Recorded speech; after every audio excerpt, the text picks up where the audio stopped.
हम पढ़ रहे हैं अर्थशास्त्र कक्षा 9वीं की सामाजिक विज्ञान की पुस्तक है ये।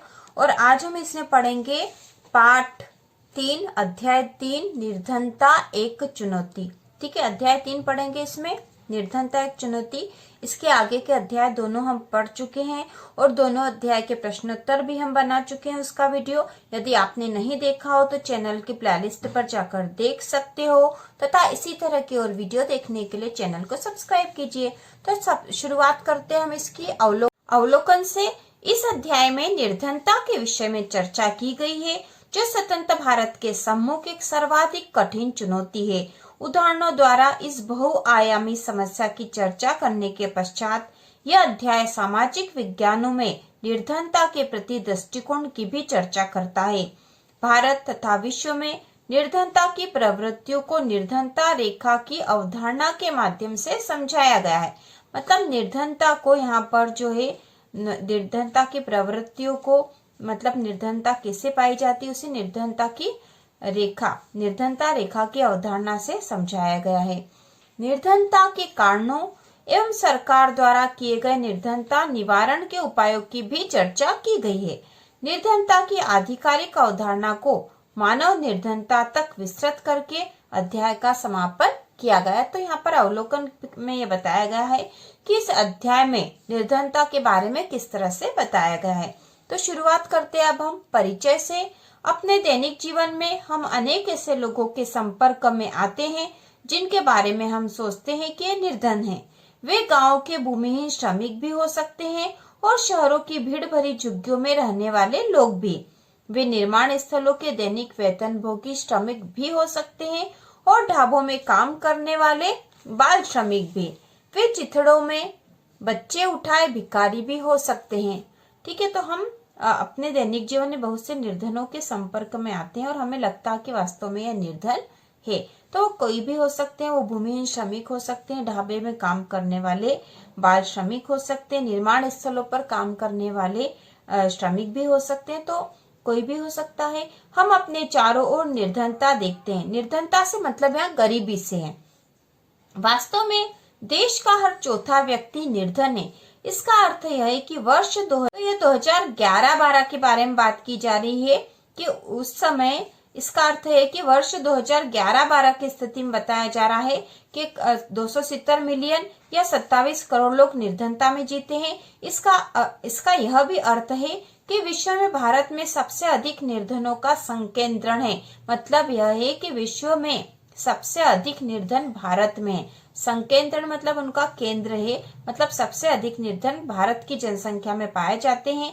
यह इस चुनौती की गंभीरता को दर्शाता, मतलब यह बहुत बड़ी चुनौती है कि भारत में विश्व के सबसे अधिक गरीब पाए जाते हैं हमारे देश में, और यह हमारे देश के लिए एक बहुत बड़ी चुनौती है। निर्धनता के 2 विशिष्ट मामले।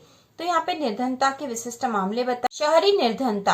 33 वर्षीय रामशरण झारखंड में रांची के निकट गेहूं के आटे के एक मिल में दैनिक श्रमिक के रूप में काम करता है। दैनिक श्रमिक मतलब दैनिक रूप से जो काम करता है उसको दैनिक रूप से वेतन मिल जाता है और अगले दिन का कोई विशेष भरोसा नहीं होता है। ठीक है, कि उसे पारिश्रमिक मिल जाएगा या नहीं, मतलब उसे वहां पर काम मिल जाएगा या नहीं। तो वह दैनिक श्रमिक के रूप में काम करता है रामशरण झारखंड में। जब कभी उसे रोजगार मिलता है तो वह एक महीने में लगभग 1500 रुपए कमा लेता है। ठीक है, यदि उसको रोजगार मिलता है तो मतलब उसे क्योंकि वह दैनिक श्रमिक है, रोज का काम करता है, रोज का काम उसे मिल जाता है, तो वह महीने के 1500 रुपए कमा लेता है। यह 6 सदस्यों के परिवार को चलाने के लिए पर्याप्त नहीं है, क्योंकि उसको यदि रोज काम मिल जाता तो भी उसे महीने के 1500 रुपए ही मिलते हैं और उसका जो परिवार है 6 सदस्यों का है, उसके लिए यह रुपए पर्याप्त नहीं है, जिसमें उसकी पत्नी और 6 माह से 12 वर्ष तक की आयु के 4 बच्चे शामिल है। उसे रामगढ़ के समीप गांव में रह रहे अपने बूढ़े माता पिता के लिए भी पैसा भेजना पड़ता है। उसके भूमिहीन श्रमिक पिता अपने जीवन निर्वाह के लिए रामशरण और हजारीबाग में रह रहे उसके भाई पर निर्भर है। रामशरण शहर के बाहरी क्षेत्र में स्थित भीड़ भरी बस्ती में किराए पर एक कमरे के मकान में रहता है। यह ईंटों और मिट्टी के खपड़ों से बनी एक काम चलाऊ झोपड़ी, एक झोपड़ी जैसे मकान में वह रहता है शहर में। उसकी पत्नी संता देवी कुछ घरों में अंशकालिक नौकरानी का काम करती है तथा 800 रुपए और कमा लेती है। वे दिन में 2 बार दाल और चावल का अल्प भोजन जुटा लेते हैं, पर यह उन सबके लिए कभी पर्याप्त नहीं होता। उसका बड़ा बेटा परिवार की आय में वृद्धि के लिए चाय की एक दुकान में एक सहायक का काम करके 300 रुपए और कमा लेता है। उसकी 10 साल की बेटी छोटे बच्चों की देखभाल करती है। कोई भी बच्चा स्कूल नहीं जाता। उनमें से प्रत्येक के पास 2 जोड़े फटे पुराने कपड़े ही हैं। नए कपड़े तभी खरीदे जाते हैं जब पुराने बिल्कुल पहनने योग्य नहीं रहते। जूते पहनना विलासिता, मतलब जूते पहनना तो उनके लिए इतना मुश्किल है कि बहुत बड़ी बात है उनके लिए। छोटे बच्चे अल्प पोषित है, मतलब उन्हें पूरा पोषण आहार भी नहीं मिलता है। जब वे बीमार होते हैं तो उन्हें चिकित्सा की कोई सुविधा नहीं होती। तो इस प्रकार उनका जीवन है। और यह रामशरण की कहानी है। उसके परिवार में 6 सदस्य, बूढ़े माता पिता है जो गांव में रहते हैं, उनके लिए भी उसे कुछ पैसे देने पड़ते हैं और उसके घर के लिए ही पर्याप्त जो है वह पोषण आहार जुटा नहीं पाता है। वो 1500 रुपए महीना कमा लेता है यदि उसे पूरे महीने जो है श्रमिक की नौकरी मिल जाती है। तो अब इसके बाद एक और बताया गया है यहाँ पर ग्रामीण निर्धनता के बारे में एक कहानी छोटी सी और दे रखी है जिसे हम देख लेते हैं। तो ग्रामीण निर्धनता। लखा सिंह उत्तर प्रदेश में मेरठ के पास एक गांव का रहने वाला है। उसके परिवार के पास कोई भूमि नहीं है, इसलिए वह बड़े किसानों के लिए छोटे मोटे काम करता है। काम अनियमित होता है और आय भी वैसी ही होती है। काम अनियमित होता है, इसका मतलब यह है कि उसे रोज के रोज काम नहीं मिलता है, कभी कभी मिलता है। ठीक है, कभी कभी काम मिलता है तो उसकी आय भी कभी कभी होती होगी। कई बार उसे पूरे दिन की मेहनत के बदले 50 रुपए ही मिलते हैं, लेकिन प्रायः खेतों में पूरे दिन मेहनत करने के बाद उसे वस्तु के रूप में कुछ किलोग्राम गेहूं, दाल या थोड़ी सी सब्जी ही मिल जाती है। 8 सदस्यों का परिवार हमेशा 2 वक्त का भोजन भी नहीं जुटा पाता। लखा सिंह गांव के बाहर एक कच्ची झोपड़ी में रहता है। परिवार की महिलाएं पूरा दिन खेतों में चारा काटने और खेतों में जलाने की लकड़ियां बिनने में ही गुजार देती है। उसके पिता की, जो तपेदिक के मरीज थे, चिकित्सा के अभाव में 2 वर्ष पूर्व मृत्यु हो गई। उसकी माँ अब उसी बीमारी से ग्रस्त है। उसके पिताजी की जो है तपेदिक से जो है मौत हो गई है और उसकी माँ को भी यही बीमारी है और उसका जीवन भी धीरे धीरे क्षीण हो रहा है। यद्यपि गांव में एक प्राथमिक विद्यालय है, लखा वहां भी नहीं गया। उसे 10 वर्ष की उम्र से कमाना शुरू करना पड़ा। नए कपड़े खरीदना कुछ वर्षों में ही संभव हो पाता। यहाँ तक कि परिवार के लिए साबुन और तेल भी एक विलासिता। तो उनकी स्थिति ऐसी कि साबुन और तेल प्राप्त करना भी उनके लिए मुश्किल है। तो इस प्रकार की जो स्थिति है, दो व्यक्तियों के बारे में बताया गया है हमें यहाँ पर। एक तो रामशरण के बारे में और दूसरा लखा सिंह के बारे में, जो कि एक ग्रामीण निर्धन है। ठीक है, तो निर्धनता के उपरोक्त मामलों का अध्ययन करें और निर्धनता के संबंध में निम्नलिखित मुद्दों पर चर्चा करें। भूमिहीनता मतलब ऐसे व्यक्ति जिनके पास भूमि नहीं है। ठीक है, खेती करने के लिए भूमि भी नहीं है। बेरोजगारी, रोजगार प्राप्त नहीं हो रहा है। परिवार का आकार, क्योंकि उनके परिवार का आकार भी बड़ा है, ऐसी स्थिति में भी निर्धनता बढ़ती जाती है। निरक्षरता, ठीक है, शिक्षा नहीं है उनके पास में। खराब स्वास्थ्य और कुपोषण, ठीक है, उनका शरीर स्वस्थ नहीं होगा तो वो रोजगार भी अच्छा प्राप्त नहीं कर पाएंगे। बाल श्रम, बचपन से ही श्रमिक के काम में लगा दिया जाना। सहायता उन्हें कोई प्राप्त नहीं होती है। तो इस प्रकार से यहाँ पर जो है निर्धनता के कुछ मुद्दे दे रखे हैं। ऊपर के दोनों विशिष्ट उदाहरण निर्धनता के अनेक आयामों को दर्शाते हैं। वे दर्शाते हैं कि निर्धनता का अर्थ भुखमरी और आश्रय का न होना है। यह एक ऐसी स्थिति भी है जब माता पिता अपने बच्चों को विद्यालय नहीं भेज पाते या कोई बीमार आदमी इलाज नहीं करवा पाता। निर्धनता का अर्थ स्वच्छ जल और सफाई सुविधाओं का अभाव भी है। इसका अर्थ नियमित रोजगार की कमी भी है। न्यूनतम शालीनता स्तर का अभाव भी है। अंततः इसका अर्थ है असहायता की भावना के साथ जीना। ठीक है, असहायता की भावना के साथ जीना। निर्धन लोग ऐसी स्थिति में रहते हैं जिसमें उनके साथ खेतों, कारखानों, सरकारी कार्यालयों, अस्पतालों, रेलवे स्टेशनों और लगभग सभी स्थानों पर दुर्व्यवहार होता है। स्पष्ट है कि कोई भी निर्धनता में जीना नहीं चाहता, क्योंकि निर्धनों के साथ अच्छा व्यवहार नहीं होता है। उन्हें जो है पर्याप्त पोषण प्राप्त नहीं होता, जिसके कारण उनका स्वास्थ्य खराब होता जाता है। अपने करोड़ों लोगों को दैनिक निर्धनता से बाहर निकालना स्वतंत्र भारत की सबसे बड़ी चुनौतियों में से एक रही है।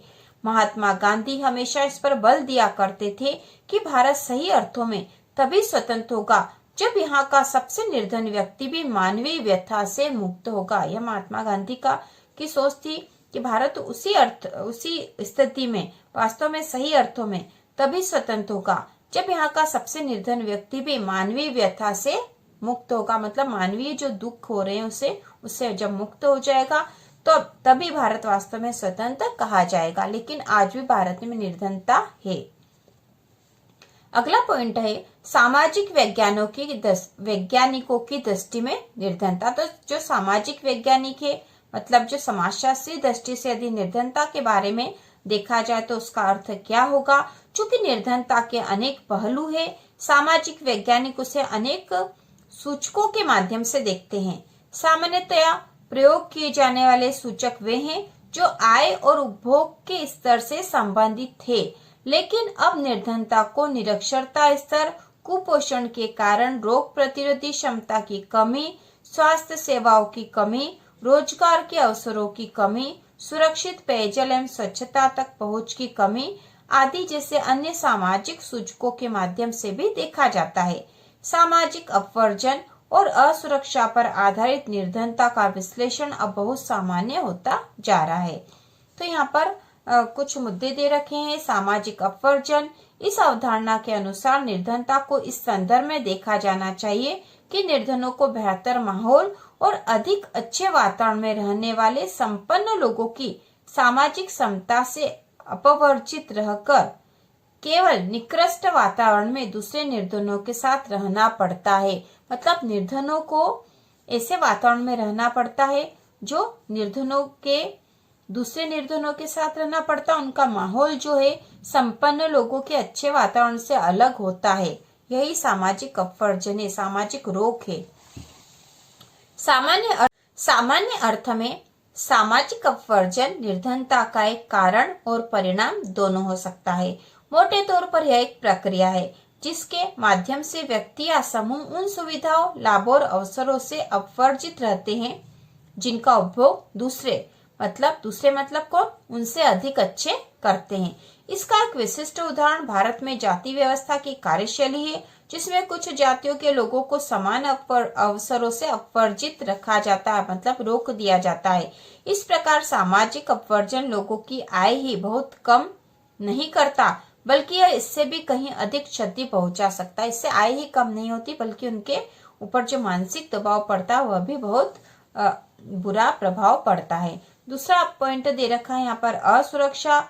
निर्धनता के प्रति असुरक्षा एक माप है जो कुछ विशेष समुदाय जैसे किसी पिछड़ी जाति के सदस्य या व्यक्तियों जैसे कोई विधवा या शारीरिक रूप से विकलांग व्यक्ति के भावी वर्षों में निर्धन होने या निर्धन बने रहने की अधिक संभावना जताता है। असुरक्षा का निर्धारण परिसंपत्तियों, मतलब उनकी जो धन संपत्ति होती है वह शिक्षा, स्वास्थ्य और रोजगार के अवसरों के रूप में जीविका खोजने के लिए विभिन्न समुदायों के पास उपलब्ध विकल्पों से होता है। इसके अलावा इसका विश्लेषण प्राकृतिक आपदाओं, भूकंप, सुनामी, आतंकवाद आदि मामलों में इन समूहों के समक्ष विद्यमान बड़े जोखिमों के आधार पर किया जाता है। तो जब ऐसी स्थिति होगी, भूकंप हो जाएगा, ठीक है, आतंकवाद आएगा, तो इसके कारण भी निर्धनता बढ़ती है, क्योंकि इसमें ऐसी स्थिति में असुरक्षा की भावना भी बढ़ती जाती है। अतिरिक्त विश्लेषण इन जोखिमों से निपटने की उनकी सामाजिक और आर्थिक क्षमता के आधार पर किया जाता है। वास्तव में जब सभी लोगों के लिए बुरा समय आता है, चाहे कोई बाढ़ हो या भूकंप या फिर नौकरियों की उपलब्धता में कमी, दूसरे लोगों की तुलना में अधिक प्रभावित होने की बड़ी संभावना का निरूपण ही असुरक्षा है। तो यदि ऐसी कोई संकट आता है तो दूसरे लोगों की तुलना में, मतलब यह है कि संपन्न लोगों की तुलना में निर्धन लोग अधिक प्रभावित होते हैं।